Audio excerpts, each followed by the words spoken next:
Yeah, hello everyone. Am I properly audible and visible? Can you please write the same in the chat box so that I can begin? Hello.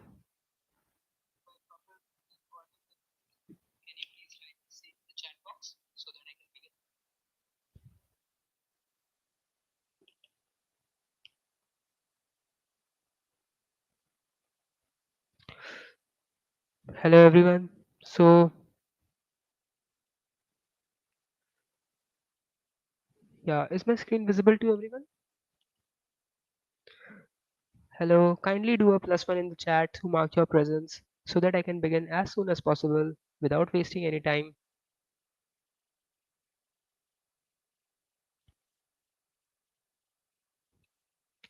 Hello.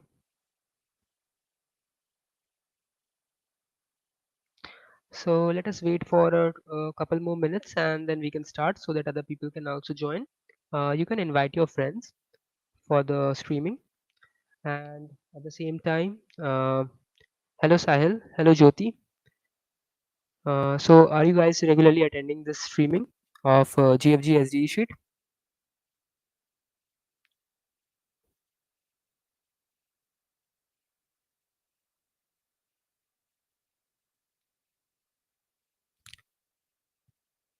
Hello Divyansh, how are you?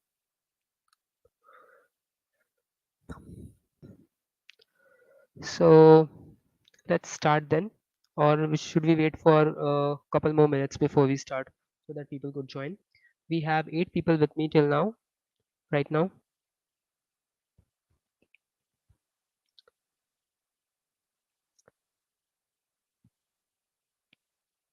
So hello Divyansh. So is this your first time you're coming here?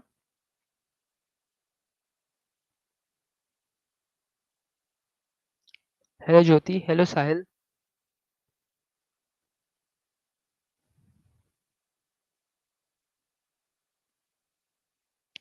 Guys, I would request all of you to kindly interact with me while this is progressing so that we can have a very good interactive session in which we are all learning, and at the same time it will motivate me to deliver a great quality content to you all. Hello Divyansh, hello Girija, hello Uddin. I see some of you attended my previous yesterday session as well, and we have around 20 people with me, so I guess we should start then. So, Sahil, you are asking that you are not good at linked list, please guide. So, what you can do, Sahil, is that first of all, get the basics of linked list covered, and after that, you can start solving problems on GFG platform itself. There are a great variety of problems at the same time, and you will find editorials as well. So, after you solve a certain number of problems, like 10 or 15 problems involving linked list, you will feel pretty much confident about how it is. Okay. So, let's start. Today is the day 14, and I welcome everyone to the day 14 of the live GFG SDE Sheet streaming. So, as usual, we will be discussing 3 problems today. The first one is check if a number is a power of 2 or not. This would involve the concept of bit manipulation. The second problem would be to check whether the kth bit is set or not in any given number. So, this will again involve the concept of bit manipulation. After that, we will be looking into a dynamic programming problem of equal sum partition. Okay, so this involves the concept of dynamic programming, of memoization as well as tabulation. Okay, so let me introduce myself. My name is Gaurav Kumar Shaw, and I am presently in my third year of BTech course at India Institute of Technology, Kharagpur. Okay, so is everyone with me? Yeah, Naikaj, thank you. Welcome to my stream. We have 25 people with me right now. Hello, Sahil. Okay, so how exactly are we going to proceed? I will be first discussing the concept, and then I will be telling you about the brute force solution. After that, we will discuss an efficient solution. We will do a dry run of the with an example. After that, I will be doing a time complexity and space complexity analysis, and finally, code implementation on the GFG platform. Okay, okay, very well. Let's begin then. And and one more thing, you will find the links of this problem in the description itself. You can solve these questions along with me. And apart from that, I also will be giving 3 homework problems as well. And what you need to do here is that you need to join the Discord channel, that the link is given in the description. Submit the solutions of these 3 problems by tomorrow. And after the 30 days get over, the students who have consistently solved the homework problems will win exciting coupons and vouchers that you can use to buy GFG courses. Okay. And I would request every one of you to invite your friends as well in this live streaming. So you all can learn and grow together. Excuse me. Yeah. And finally, I would ask you all to like, share, and subscribe the GFG practice channel, because we will be uploading much content in the future, so that you do not miss on practicing opportunity. So let's get started. Yeah. The first problem that I will be discussing is power of 2. So is everyone with me? Let's start then. Yeah. So the problem is that we have been given a non-negative integer n, and we have been asked to check if n is a power of 2 or not. Or more formally, if n can be represented as a 2 to the power x form, where x is a valid number. Okay. For example, if the input is 1, the output would be yes, because 1 can be represented as 2 to the power 0. Okay. And if the input is 98, the output should be no, because 98 cannot be represented as a power of 2. Okay. So let's look into the concept. Yeah. So this is what I've just described, and the output will be true or false because we have got a Boolean function.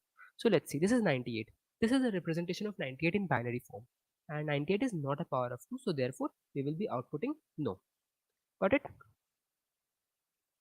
Naikaj, it's not like that. The idea is that you solve consistently, and it's not required that you have to solve in 24 hours. All we want is that you do it consistently, and after 30 days get over, we will after that analyze which people have been consistent in these 30 days, and based on that we will be selecting the winners. Okay, so let's see. 8 is a 8 can be represented as 2 to the power 3, so the answer is yes. Okay, so can anyone tell me what concept are we going to follow to solve this problem? Anyone?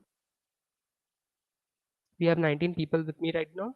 I want every one of you to stay with me, because we will be studying very interesting concepts in this streaming.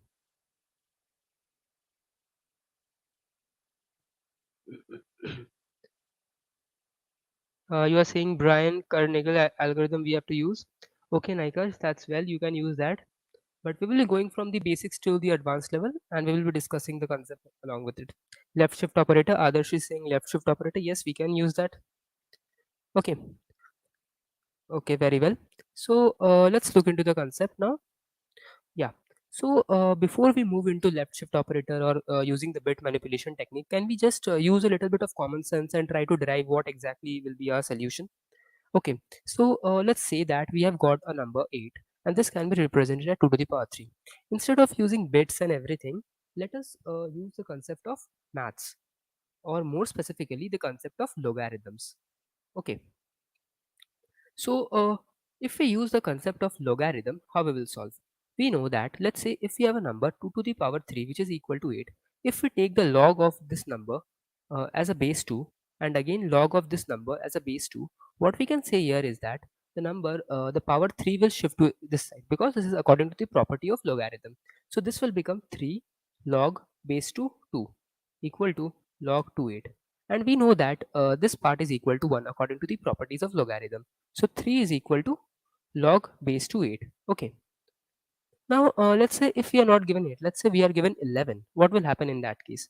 So if we take the value of log base to 11, we will be getting a value which is not an integer. Okay. So in that case, we will get something like 3 point something. Okay. Because 2 to the power 3 is 8 and 2 to the power 4 is 16, and 11 lies between 8 and 16. So our answer would be something 3 point something.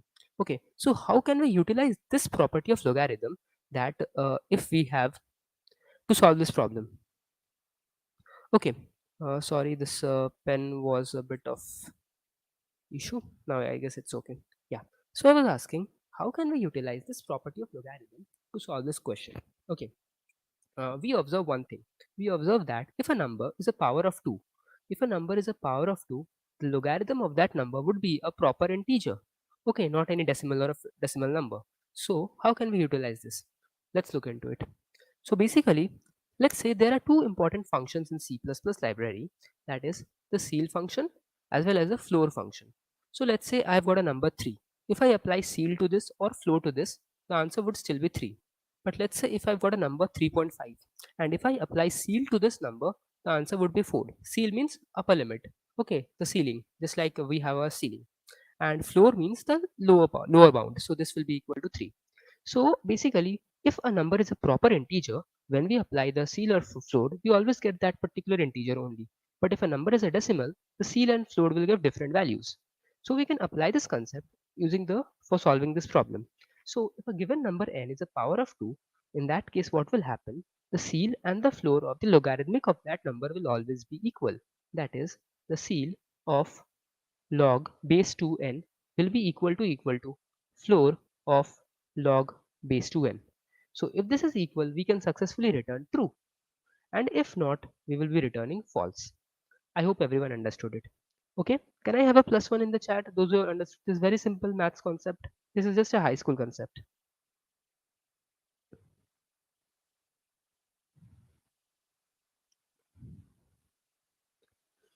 Hello, everyone. Adarsh, Abhinav. Okay, yes, everyone understood it. Shashank. Okay, very well. This is a quite a very easy problem. Okay, now let's look into the bits concept. How are we going to utilize the concept of bit manipulation? Okay, hello Jyoti, hello Shashank. Thank you for understanding. Let's look into the concept how we are going to apply the bits manipulation. Okay, now let's see. Let's say I have got a number 98 in one side and I have got a number 8. Let me represent this number 98 in form of bits and 8 in form of bits. Okay, so previously I just wrote this is how 98 looks like 110010. Okay, so 110010 and 8 is 2 to the power 3, so it represents like 100000123. So this is the representation of 8 and this is the representation of 98. Okay, now all I want here is that we see that any number which is a power of 2 will be represented by something like this. The most significant bit will be 1, MSB will be equal to 1, and every other bit should be equal to 0, just like 8. And if you want to represent 16, it will be 10000, and if you want to represent 32, it will be 11000000. So the most significant bit will be 1 and every other bit will be equal to, and every other bit will be equal to 0. Now we will be utilizing this property to solve this question. Now one more observation that is needed. Another observation is that any number which is 1 less than the power of 2, for example 15, 15 is 1 less than the power of 2, that is 16. So 16 minus 1 is equal to 15. So I can represent 16 as something like this, 1 4 times 0, but I can represent 15 as 1 4 times 1 and 0, because this is the value of 16 and this is the value of 15. And let's AND these two operations. Okay, what will happen when I do a bitwise AND operation to the given number and number 1 less than the given number? I will get all values as 0. The AND property, let me just revise the AND property for those who do not know. AND property says that if both the numbers are 1, then only AND will be 1. If any one of them is 0, then AND will be equal to 0. And if both are 0, AND will still remain 0. So this is the property of AND. Okay.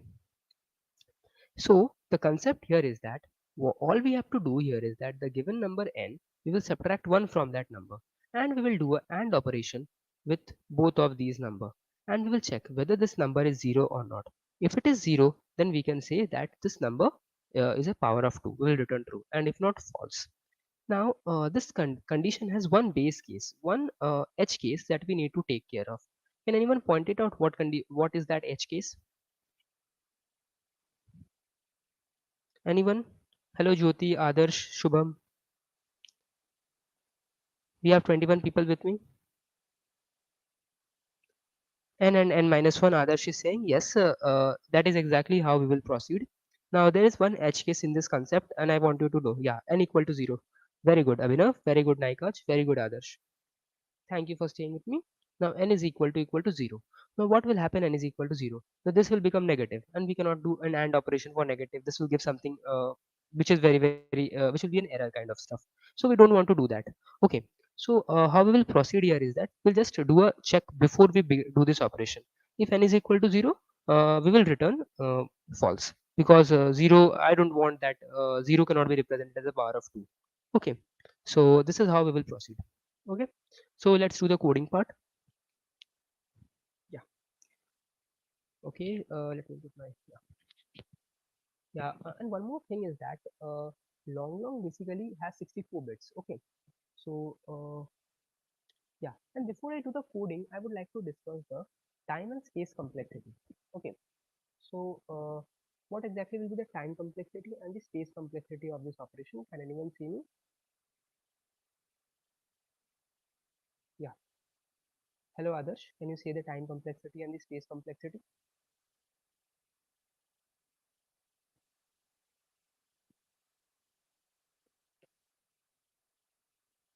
Okay. O of 1. Okay, Naika. Yes, very well. The time complexity will be 1 and O of 1.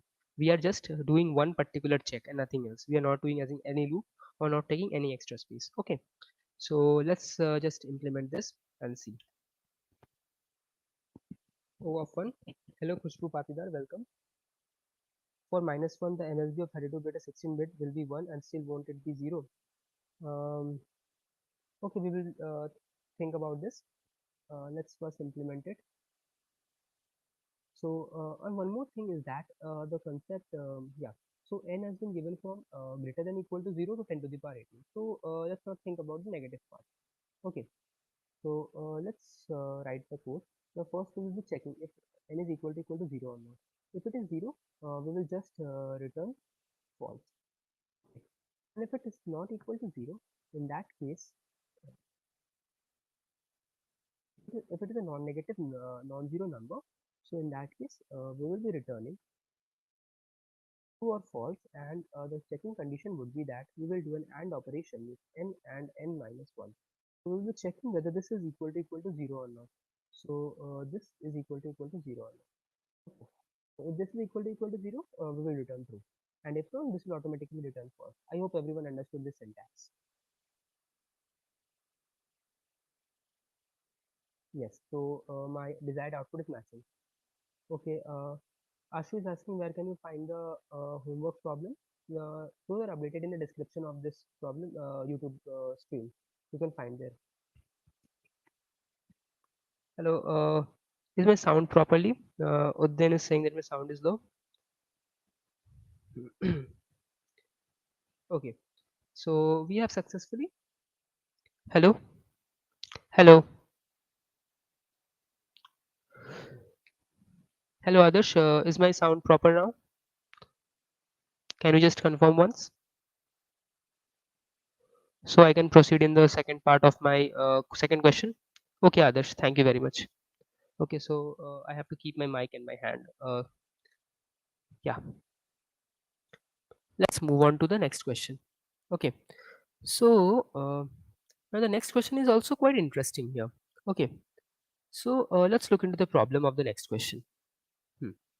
So the next question says that we have been given a number n, and we have been asked to find a number n and a number k. Okay, and we have to see that whether the kth bit of n is set or not. Okay, bit is set if it is 1, and if it is 0, we call that bit unset. Okay, now the position of set bit 1 should be indexed starting from 0 with least significant bit side in binary representation of the number. Okay, very well. So let's look into what this concept is trying to say to us. Okay, it is saying that in any binary representation of any number, we have to see that the kth bit is set or not. For example, if k is equal to 2, we have to see starting from the 0th index on the rightmost side that is equal to least significant bit, we will check the kth bit is set or not. For example, in this number 4, the binary representation is 100. So index will be 0, 1, 2. And the second bit is this. This is for 0th bit is this, first bit is this, second bit is this. And this second bit is 1. So therefore it is set. So we will return yes, yes, it is set.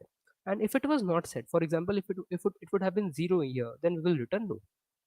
So this is a problem. So how exactly are we going to solve this problem? Let's see. So let's say look into an example, n equal to 500 and k is equal to 3.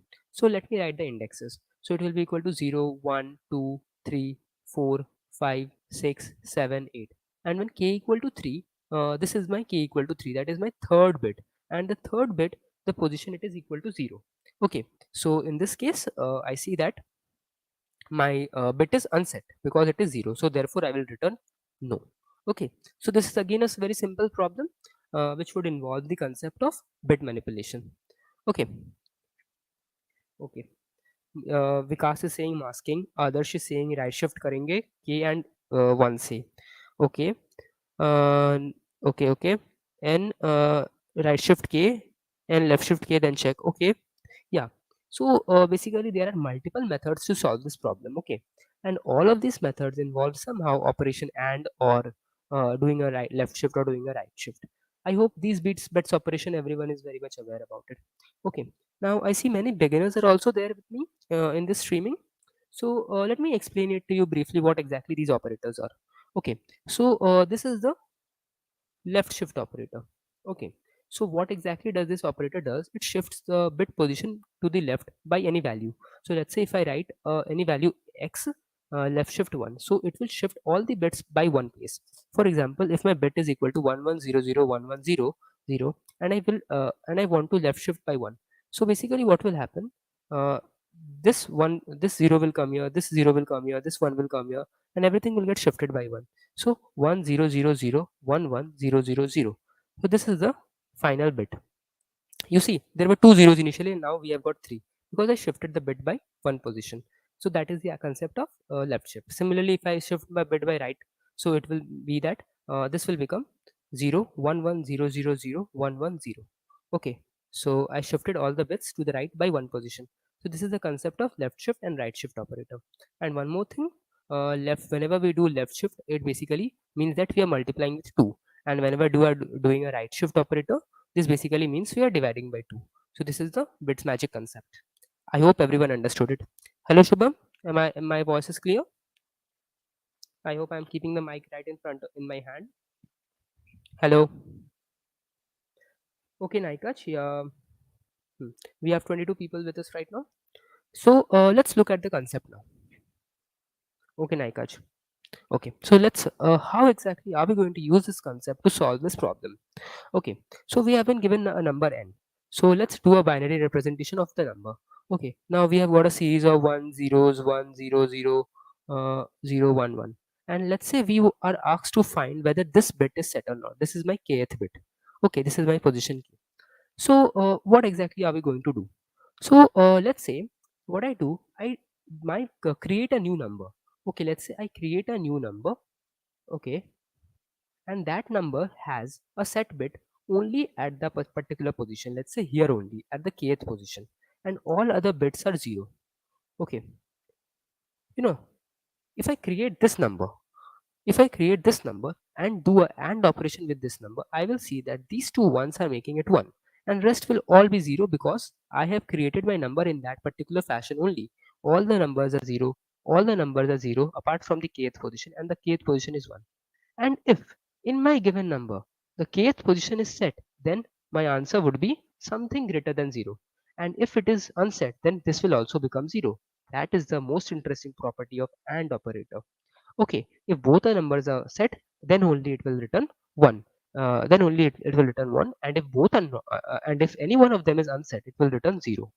So what I can do here is that I create this new number and do an AND. So n and this new number that I created. If this is greater than 0, I can simply return true. And if this is equal to 0, then I will return false. So how to create this new number? Anyone? How can I create this new number? Naika is saying n left shift k. Yeah. So what exactly n left shift k? So if I left shift this number by k, so what will happen here is that I will just shift all my bits to 1, and we will not be able to create this new number basically. Okay. So let's look into how exactly are we going to create this new number.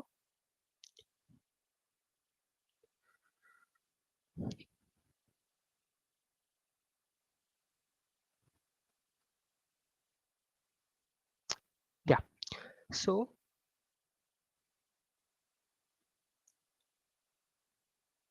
anyone,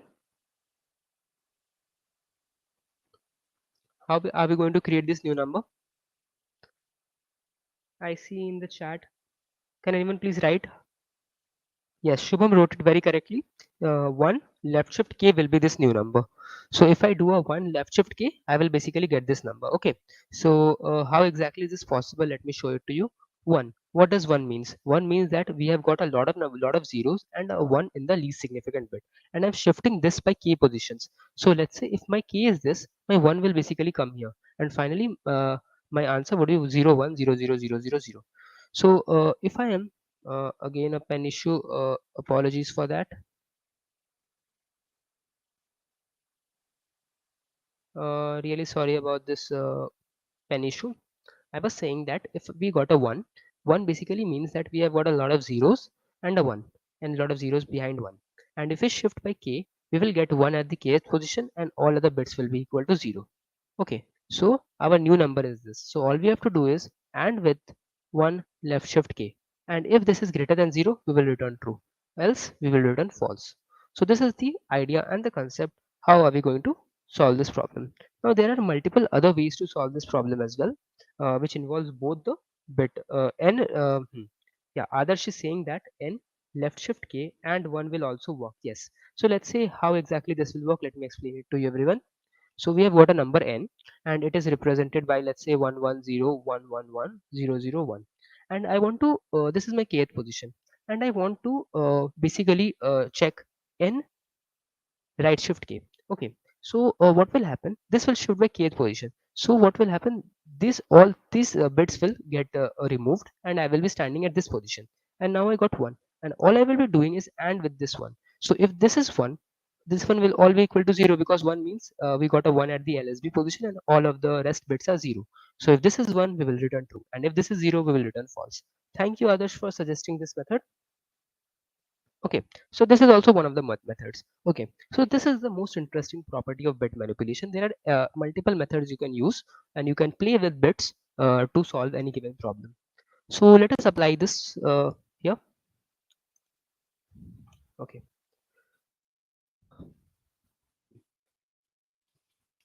so let me just write the code here.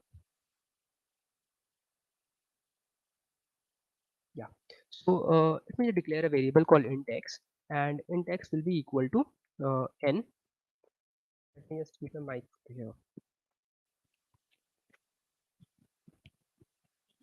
Pardon, please. Yeah. Maybe my voice may become low, but just it's for while I'm typing the code.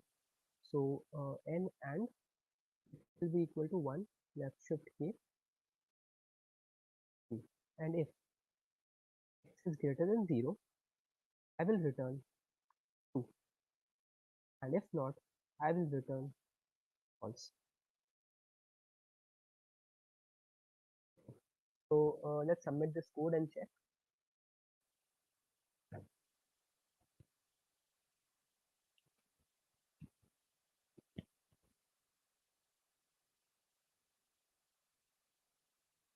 Hello Abhinav, thanks for joining the stream.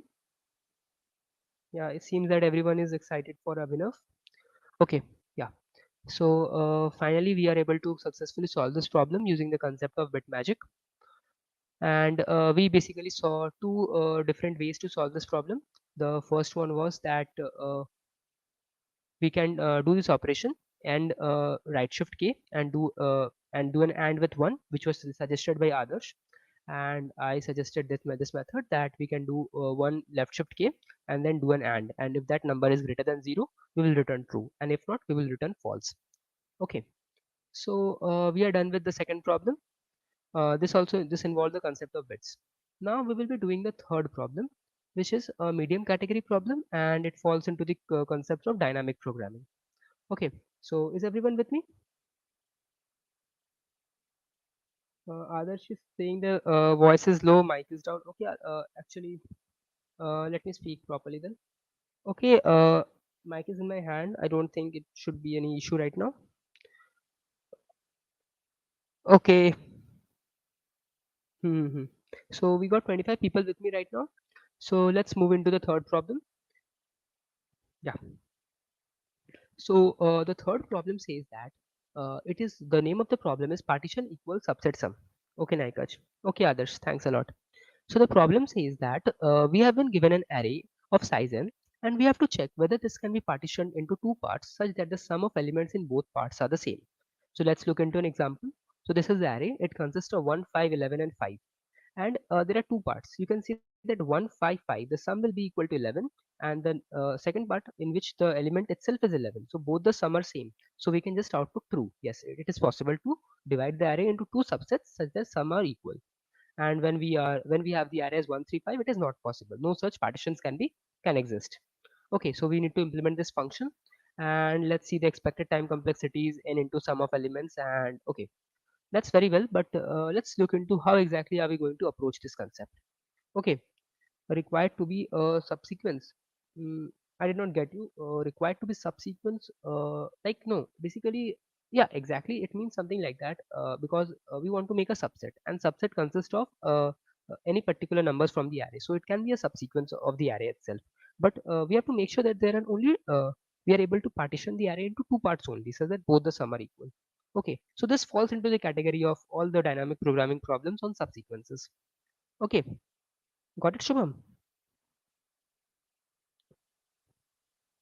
Yeah.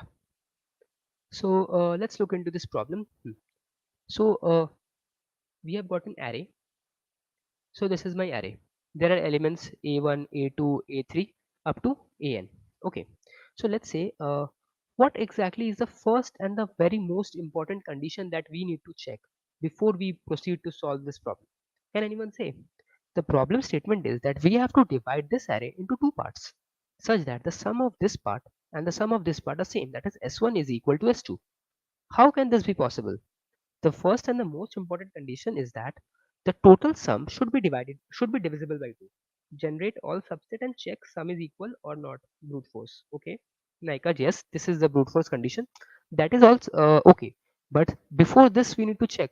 Okay, why spend a lot of time doing the computation when itself will become false? If the sum of the all the elements of the array is an odd number, then there is no possible way we can divide the array into two parts such that the sum will be equal in both the parts.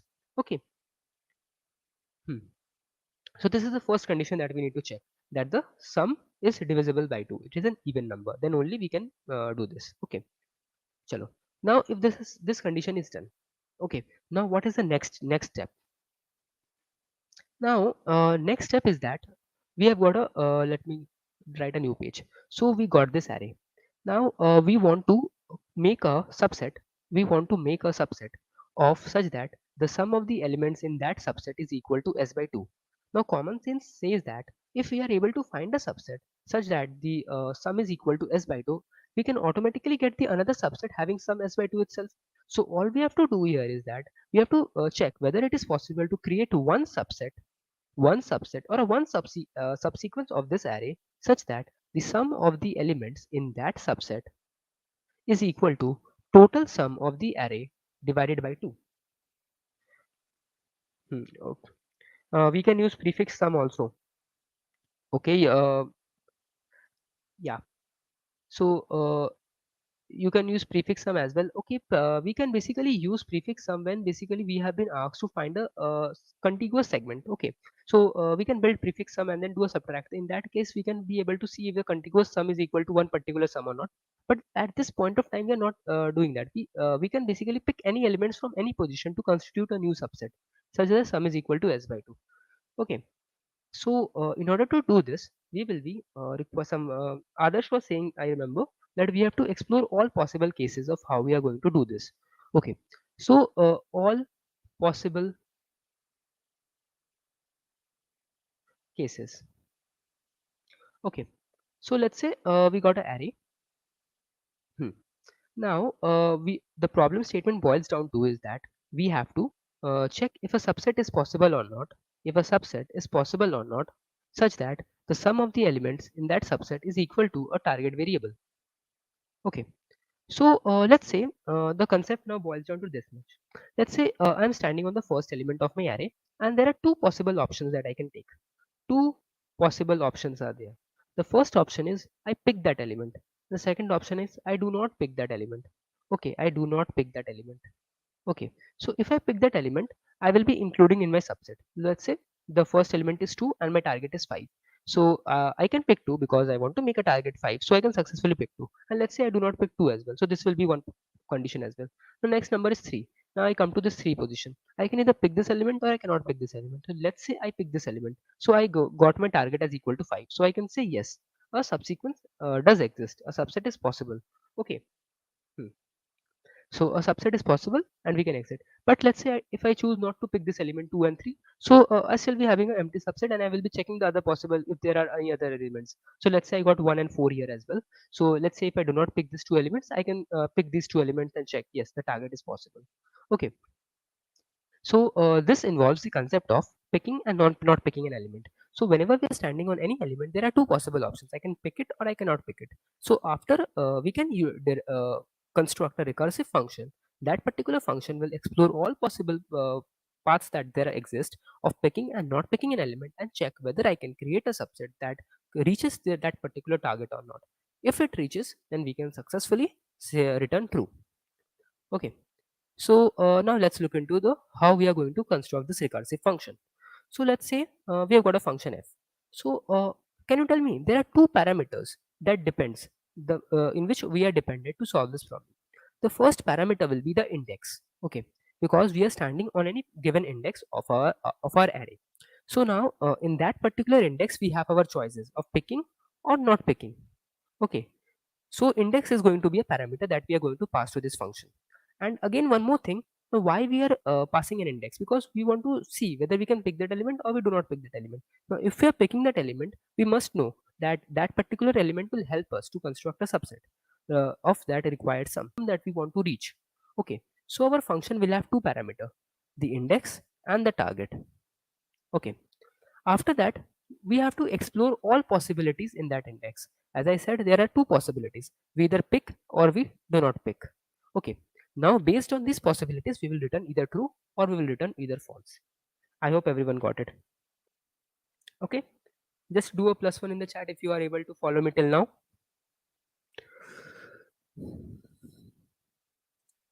Okay. So let's say we got this array.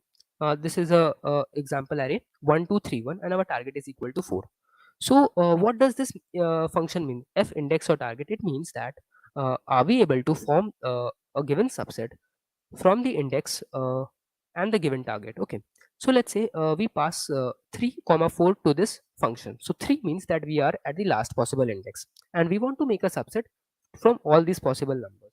Okay, so it this particular means that whether it is possible to construct a subset from index number 0 to index such that the target is equal to this value. Okay, so let's say initially we will pass 3 comma 4 because size of the array is 4, so index will be equal to 3 and our target is 4.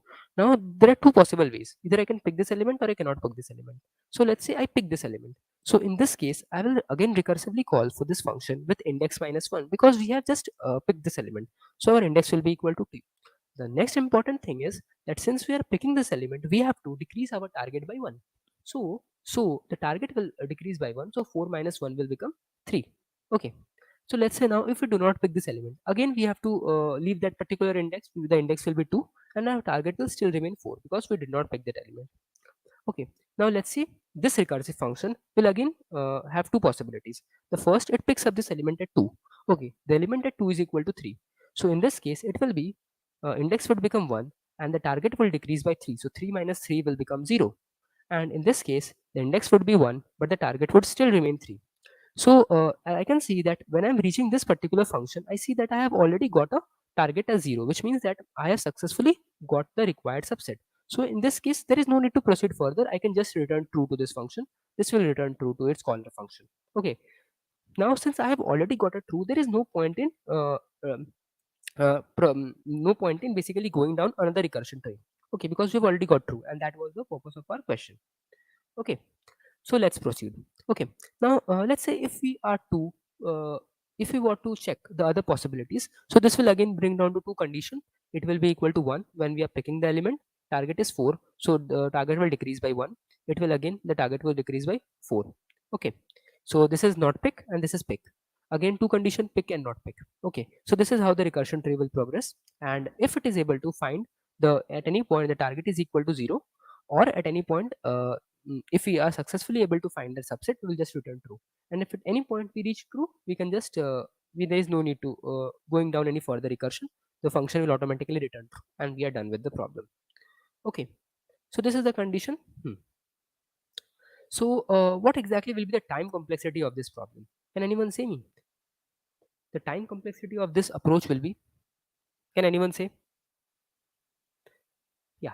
So basically, what exactly is happening? We are basically checking all possible subsequences, basically all possible ways we can basically proceed for on any given index. So since we have two choices and the length of the array is, let's say, n, so 2 to the power n there will be the complexity. Okay, and this is exponential. And if n is, let's say, 1000, 2 to the power 10 to the power 3 is a very huge number, and it is impossible for any computer to process this algorithm. So we have to efficiently do a we have to efficiently devise an algorithm that can decrease this time complexity to at least quadratic. Okay, so let's see. But we need to use DP because the problem is overlapping. Exactly, Naikach. How exactly are we going to do that? Before I describe the concept of DP, let me write the recurrence. Okay, recurrence function. So this will be equal to f. This is a function. It will take two parameter, index and the target. Okay. Now the first thing that we will take is that we will either we will take the element. So it will be equal to bool take. So what will happen if you are taking the element?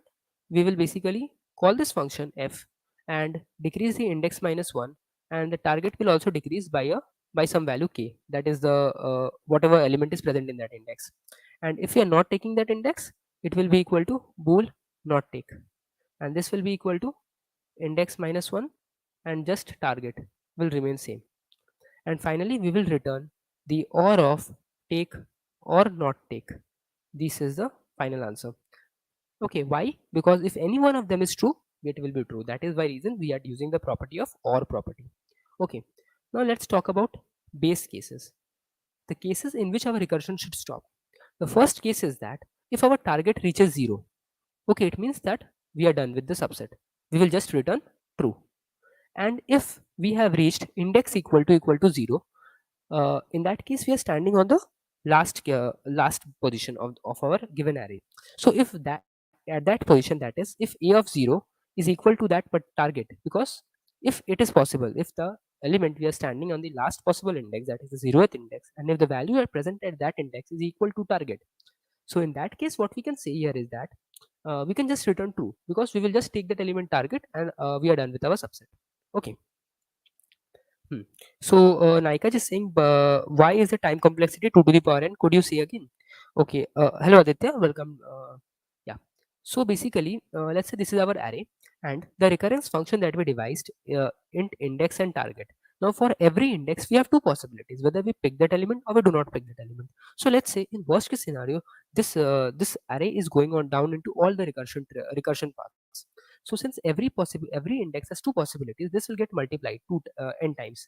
Whatever the number are there, if there are n numbers, this will be 2 2 2 up till n times. So that is why this is the time complexity of our problem. Okay. Yeah, Naika is saying we can make 2 to the power n subset of any superset. Yeah. Is the target given in the question? Yes, yes, yes. We are given value k as well, the target that we want to make. Uh, no, no, no. Actually, Ritesh, the question is asking that whether we can divide this given array into two subsets, partition these two subsets such that the sum is equal to, so sum in both the cases are equal. Okay, so if the original array has a sum s, so we have to make sure that there exists a subset with sum s by 2. So our target is automatically this value, total sum divided by 2. I hope everyone got is that target will not be given. We have to basically check this condition and make our target. Okay, Aditya. Sure. Okay. I hope everyone understood the concept. So now the question is there an overlapping sub problem? Can anyone say? Welcome, Ritesh. Yeah. So as I was drawing this recursion table, we see that f23 and f10, f13, f11. So this was a small case. But if the array is huge, these numbers, it may get repeated in some other recursion tree. If this f23 is here, it may again be encountered the similar position f2 comma 3. So we see that there are down the recursion tree we may find situation where there are multiple subproblems, overlapping subproblems. So we can use the concept of dynamic programming to solve this question. Okay, yes, so yes, there is overlapping subproblem. And how are we going to apply memoization? Yeah, Adarsh is saying we are making the partition and checking the target. Yes, yes, Adarsh, exactly. Hmm. We can use memoization. So the concept of memoization says that we have to create a 2D DP table. Okay, so let's say this will be our value 1010, because in the question it is given our length of our array is 10 to the power 3. Okay, so that is why I took extra 10 spaces as well, just for with not to encounter any segmentation fault. So this is our DP table. So what are we going to do? We are going to store whenever there is a we are moving down a recursion tree. We will store that particular value in our recursion in our DP table. And if we are encountering that value again, instead of going down in recursion tree, we can return from our DP table itself. So we are done with our problem. Okay. So let me write the time complexity and the space complexity. The time complexity of this problem would be, anyone say what can be the time complexity? Hmm. So the time complexity will be equal to, in case of recursion, it will be equal to the power n, and the space complexity will be equal to n. This n is basically the recursion stack space. Okay, because in brute force way we are not taking any arrays. When we are doing memoization, the time complexity will decrease to n into target. Okay, the target is basically total sum divided by 2, and the space complexity will be equal to, we are taking DP array 2D DP array, so n into target plus the recursion stack space of O of n. Because the recursion stack space would be O of n, because in any worst condition, the height of the recursion tree would be n, because there are n numbers. And because since there are n numbers, so at max there will be n elements in the stack. Okay, so this is the concept about recursion and memoization. So let's code this now. So is everyone with me right now? Can you do a +1 in the chat? We have 23 people with me right now. Hmm. Can we use tabulation so we don't need to create 2D DP array? Yes, I'm coming to that, Nikas. We will be using tabulation, but basically whenever we are dealing with a dynamic programming question, it's better we use both recursion and tabulation. Okay, learn both the ways, because once we get an idea about how to use the recursion, uh, how to formulate a problem based on recursion, we can easily convert it into tabulation, and it also helps us in getting the intuition behind dynamic programming. So recursion is basically the heart of dynamic programming. Okay. Okay, Parthiv. Hello, Shubham. Thank you, Shubham. Adarsh. Okay, voice again low. Yeah. Excuse me. Hello. Okay, I think my voice is clear right now. So let me just check in the StreamYard. Yeah. Mm, just a minute.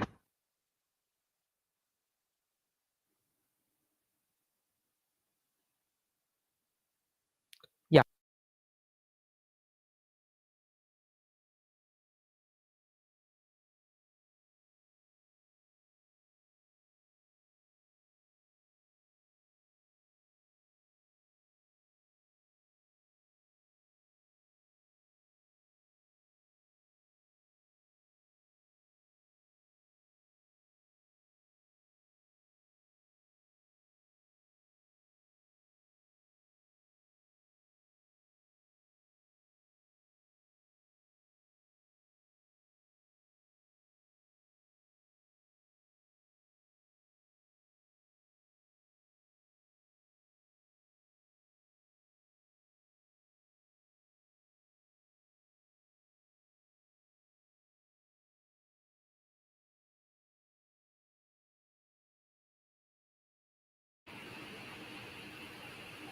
Hello.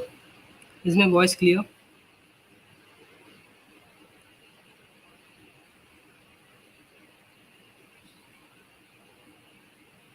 Hello. Yeah, coming. Okay. Okay, Adarsh. Thank you. Yeah, yeah. Thank you, Naikas. Thank you, Shubham. Yeah. So let's quickly move to the coding part. I hope everyone has got it. Hmm. Yeah. So let me just write it as small n. Hopefully much better. Okay. So before we move here,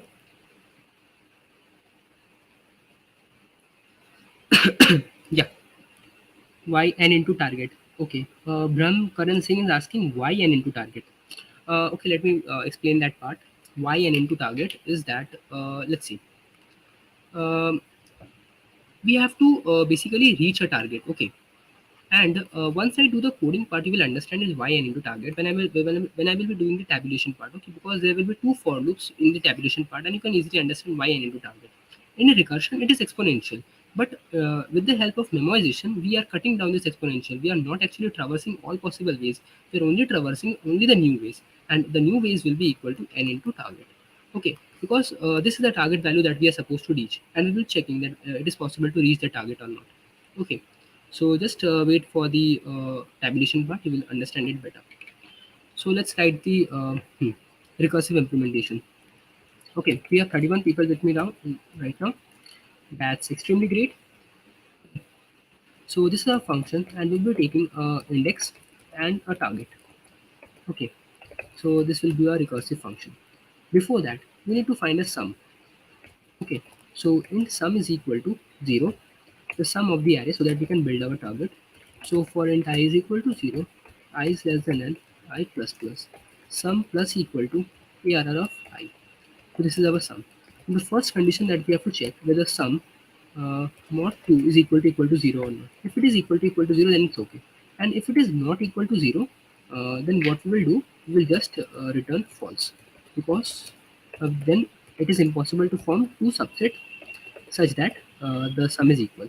And if it is an even number, in that case, what we will do, we will return whatever this recursive function is bringing on to us. Okay, so we will be sending n minus 1, because that is the index of the last element, and we will also be sending sum divided by 2. Okay, so this will be our target, sum divided by 2. Okay, so let's see how exactly are we going to do. So the first is writing the recurrence. Now, okay, so instead of writing int, let me write bool. Okay, because we have to only return true or false. Now, the first possibility at every index is that let me not take that problem. Okay, so not pick. So if I am not picking up that particular element, we can just recursively call for index minus 1 comma target. Okay, because target is not changing. Now I have to pick that element. Okay, so let me just initialize a variable pick with false. Okay, now there is a condition that whether we can pick that element or not, and that condition is that the element in which we are standing right now, that element should be less than the given value target, less than or equal to the given value target. If ARR of index that we are standing is less than or equal to target. Only if it is less than, then only we can utilize that element to make the given target. If not, it is not possible. Okay. I hope everyone is with me. Check base case. Okay, yes, Nikaj, I will be checking. But let me just write the recurrence. Okay. If it is less than or equal to target, then only we are going to pick. Now, pick will be equal to f of index minus 1, comma, target minus ARR of index. Okay. Since if we did not check this condition, then you know what will happen. There may be some cases in which this value will become negative and our function will give a runtime error. So we don't want that. Okay. Now let's look into the base cases. So first, the base case will be if we have successfully been able to reach our target equal to 0. This means that yes, there exists a subset and we have successfully found one. So in that case, we will just return true. Okay, the next case would be if our index is less than 0. Okay, it means that we have indexes equal to 0. Okay, why equal to 0? It means that we're standing on the last possible index. Now we have to check one thing. If the element in which we are standing is equal to the target or not. That is, if RR of 0 is equal to target or not. If it is equal to target, it means that I can just pick that element. If I pick that element, I have got my target. So I will just return true. Okay. And if not, in that case, I will return false. Okay. Got it? Now, finally, we have two variables, either pick or not pick. Now, if any one of them is true, we will be returning true. So it will be equal to the bitwise operation of pick and not pick. Okay, so let me just write. pick and not pick. This will be our returning condition. So let's compile and see whether is there any error. Yeah, let me check. There's a compilation error. Okay, yes, the compilation error is that I have not specifically sent the ARR. Okay, so I have to send ARR as well. The array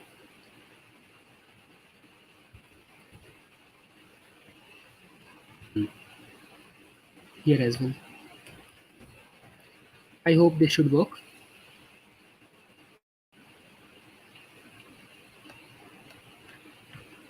Yeah, so there are no compilation error, but when I will submit, I will get a time limit exceeded error, TLE error.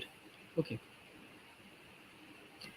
let's see. Yeah, so the 20 cases passed, the smaller cases passed, but we are using 3.04 second and the program is taking more time. So now we have to apply the concept of memoization. Okay, so let's look into memoization. So we will be having int dp 1010, again another dp 1010. So this is basically the dp array that we will be using. And before we begin, we have to memset this dp.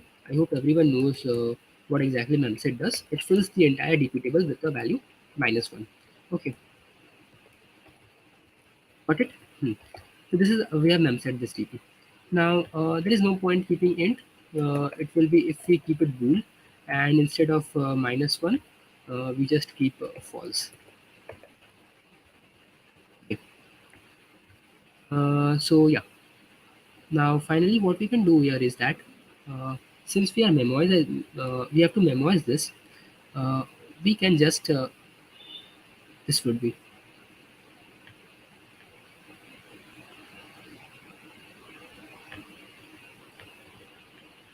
yeah dp of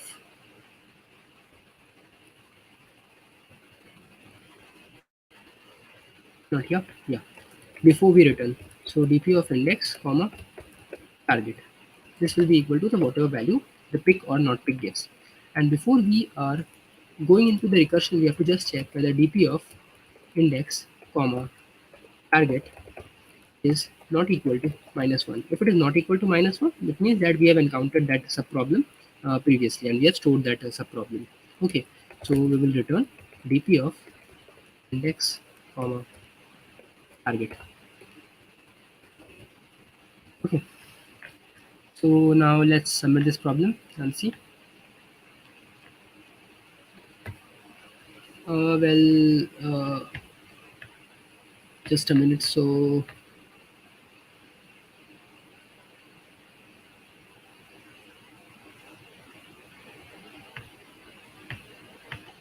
okay, so there is an error. Can anyone help me? Can anyone tell me what exactly is my error here?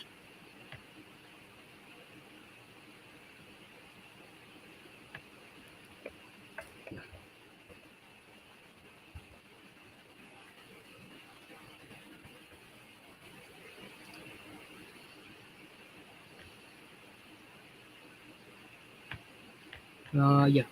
Thank you, Nikas, for helping me. Debugging is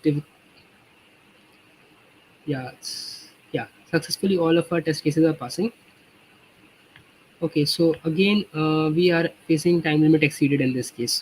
So now basically we have to use tabulation as well to solve this problem. Okay, so let's look into the tabulation part as well, and we can finally submit a tabulation part. Okay, so how many all know how to we can convert the memoization to tabulation?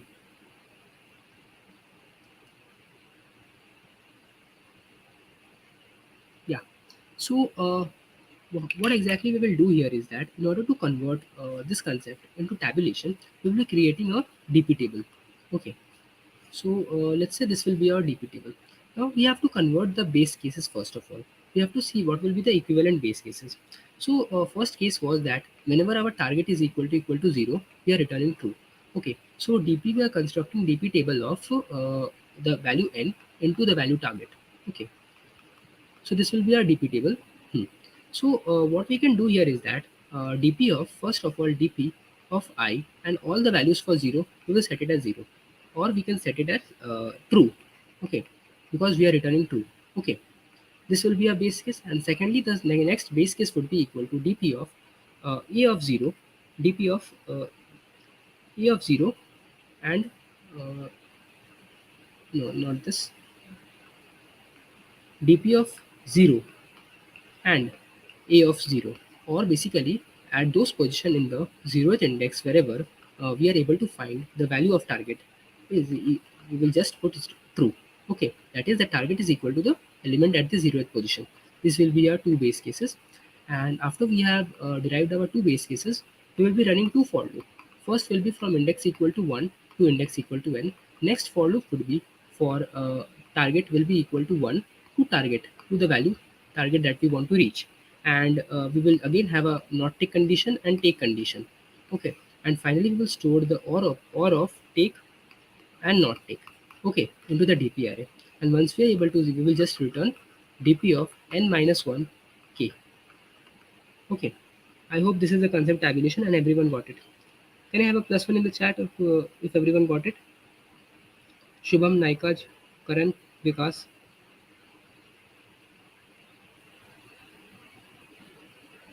Yeah. So let me go to the coding part and just write the tabulation code. Okay. Hmm. So if sum is even, then only we are going to proceed, and we will declare a variable called target. This target will be equal to the sum divided by 2. Okay, so this will be our target, and let's write the hmm, value. Okay, so hmm, so we can do here is that for uh, int I is equal to 0 to I is less than equal to n and I plus plus. So this is the building of the base condition, and dp of I and 0 will be equal to true. Okay, I hope everyone got it. Hmm. Now next we have to check for the next condition, that is equal to dp of 0, that is the standing at the 0th index, and the index where we are able to find the value of target. We will just set that to true. Okay, so this will be a value 0, and one more thing is that we have to mem set, instead of doing this particular operation, we can mem set the entire array with 0, or in fact we are declaring it globally, so it will automatically be 0 only. Okay, and we can just change this to integer. Okay, anyway it won't matter. So let's see, let it keep bool only because we are initializing it with, I guess it should work. Okay, now I have set up my base conditions. So these both are the base condition. Now let's write into the loop. So int I is equal to 0. Since we have already covered 0, we will move from 1. Since I is equal to 0 to I is less than equal to n, I plus plus. Okay. Now we have to see the target. So int, let's say k is equal to 0 from k is equal to 1. Okay, because we have already taken the condition of 0. Okay. So int k is equal to 1, k is less than equal to our target, that is equal to sum by 2, and k plus plus. Okay. So we got this as well. Now there are two conditions. The first is equal to bool not take. Let me denote by nt. If you're not taking this, we will just be writing index minus 1. Okay. Or in fact, it will be equal to I minus 1. Okay. I minus 1, and this will be equal to target. Okay. If we are not taking, but let's say if we are taking that, so before we will initialize it with false, just like we did in the recursion part, and after that, if ARR of index I is less than or equal to the given target. Okay, if it is less than or equal to the target value, in that case, but it will be k here because we are running a loop right now. So in that case, our take condition will be t will be equal to dp of I minus 1, and target will be equal to k minus arr of I, and here also it should be k. Okay. Hmm. K minus error of I. If this is done, we can finally store in I comma k. dp of I comma k will be equal to take or not take. but P or NT. Okay, so this is done, and finally we will be returning dp of n minus 1, that is the very last element, and the value of k. So this means that considering the entire array, are we able to find a subset that contains the target k or not? Okay, so but here we will not be writing k, we will be writing target. Okay. Hmm. So let's compile this.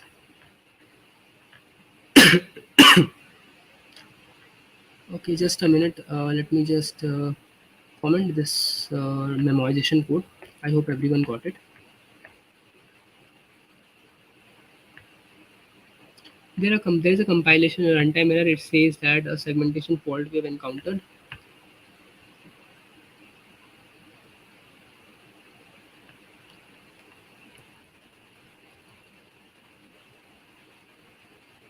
Hmm, can anyone help me? Let's see what exactly are we missing here. Okay, so DP of N and ARR, there is segmentation fault. Key will start from 0. Yeah, sure. Let me just check once again. Why should key start from 0? Target will be equal to 1 and it will be less than equal to target. Key should start from 1 itself. And we are going I minus 1 to k. Not take will be I minus 1 to k. And finally, we will have if the ARR of I is less than equal to k, then dp of I minus 1 into k minus ARR of I. K minus ARR of I. That's very well. Hmm. Hmm. Yeah, ARR of I. Okay. Yeah. Actually, the problem here is that it should be I minus 1.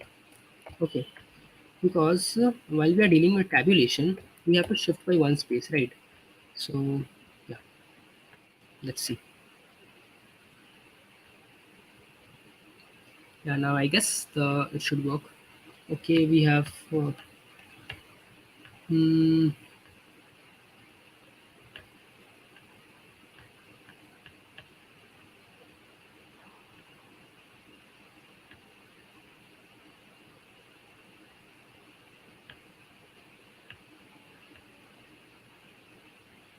Okay.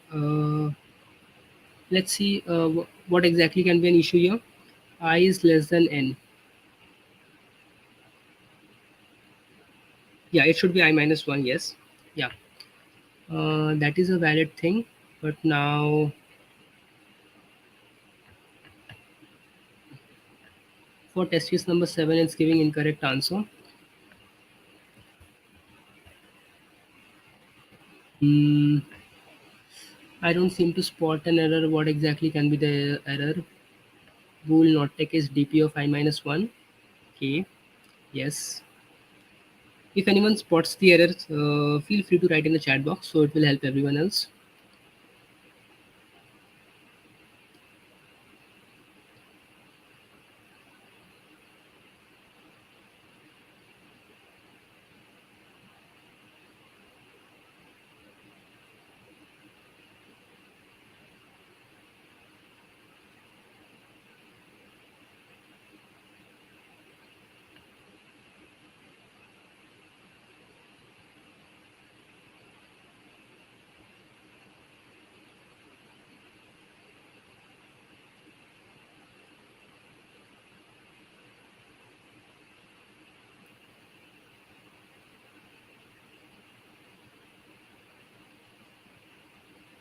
Let's look into the constraints one. N is equal to 100 and ARR of I is equal to 1000. So if I multiply these two, it should be equal to 10 to the power 5. Okay, so there is a problem here. Okay, so the first here is that N is equal to 100. Okay, so 101 will work, and then ARR of I, that is target, will be equal to 100 into 10 to the power 3, that is 10 to the power 5. Okay, so what I can do here is 1, 2, 3, 4, 5. Okay, this should be our DP table. Then only I guess it should work.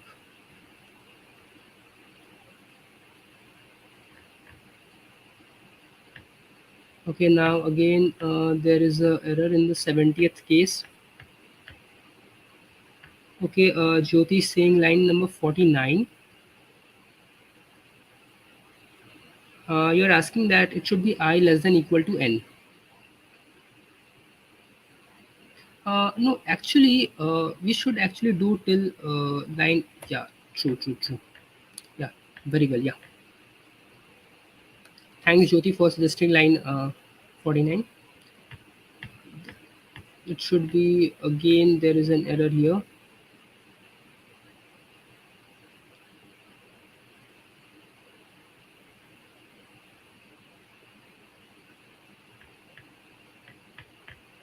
Uh,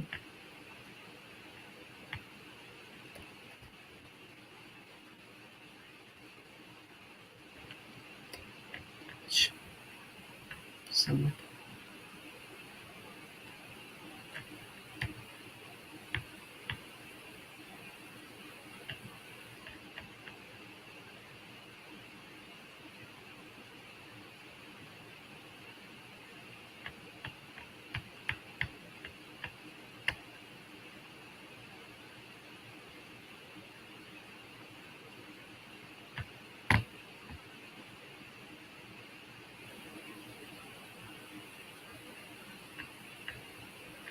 So, what seems to be the issue here? I think I have written a proper code.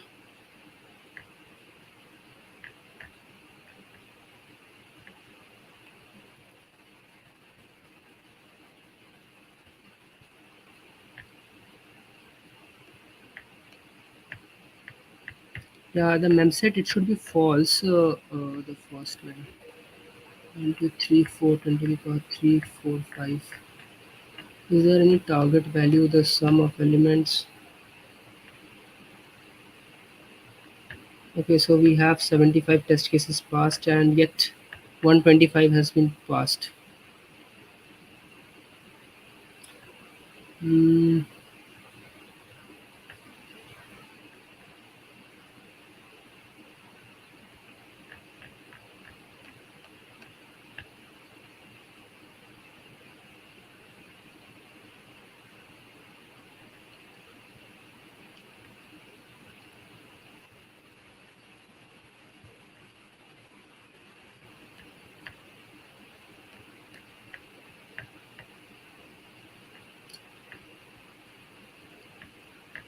This should not work. Line number 53 is less than.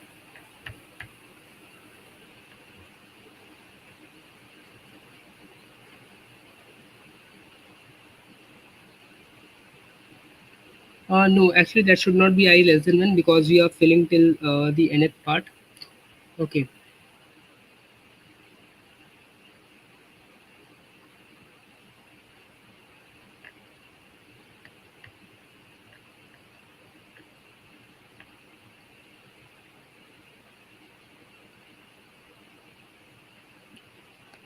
Hmm.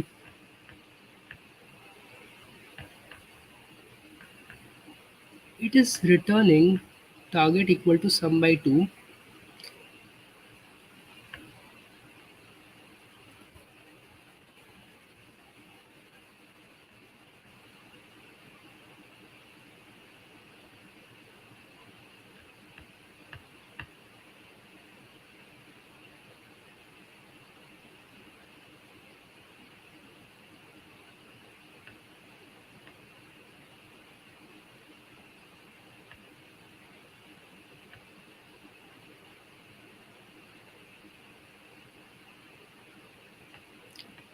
Okay, meanwhile we deal with this. I would like to just remind you that there are three homework problems in the description, and you have to join the Discord channel and submit the solution to those homework problems. Okay. Hmm. So let's look into the what exactly does the editorial have to say. I is less than n one time. Okay, and in that case, let's submit it to I n minus one. Okay.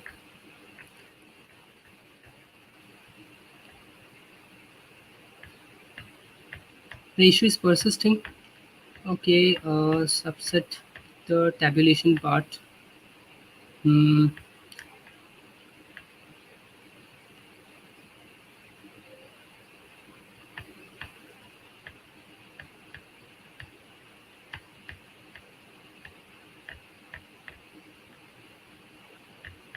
Okay, so this is the tabulation part of this. If subset.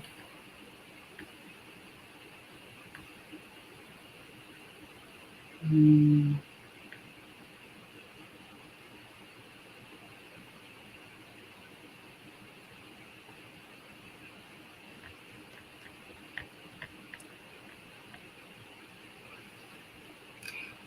Let's see.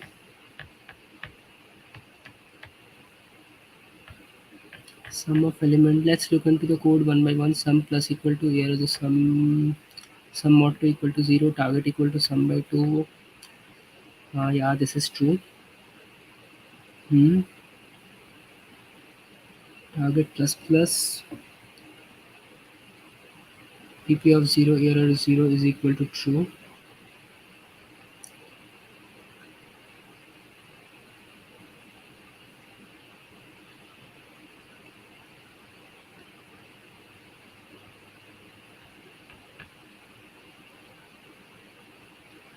Okay, guys. Since the stream time is getting a lot more than what exactly it is expected, what I can do here is that after I debug this question, I will put it in the comment on this YouTube stream as well. Okay, is that okay with everyone?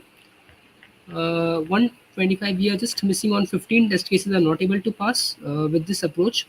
And why exactly is that so? Let me just figure that out, and I will update with the update tab. Okay, you all can submit it in the. You can just practice your with your code, and if you are able to find the error, what exactly is it happening, you can put it in the comment box. Okay, Naikaj. So thanks for everyone to joining this session. I will update the answer in the YouTube comment section. Okay. So, do you guys have any question you would like to ask? So, let me just remind you that there are 3 homework problems, and all you have to do is submit those homework problems in the Discord channel. The link is in the description.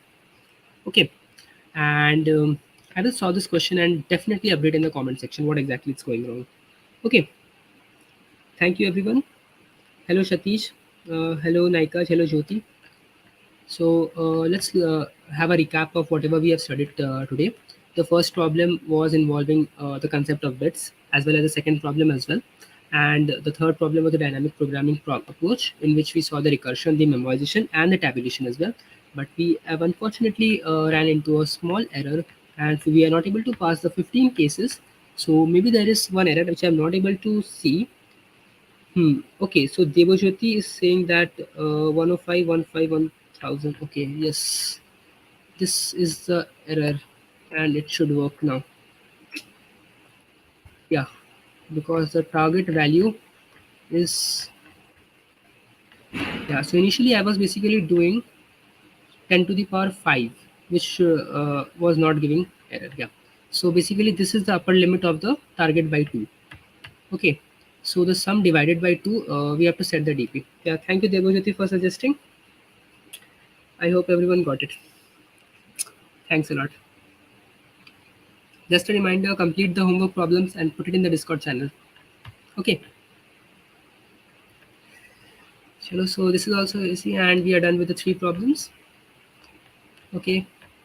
Have a nice day ahead. Good night. Chalo. Good night, everyone. And tomorrow, Abhinav will be taking a session, and I would like everyone to join again. Being consistent will help you definitely learn better. Chalo. Good night.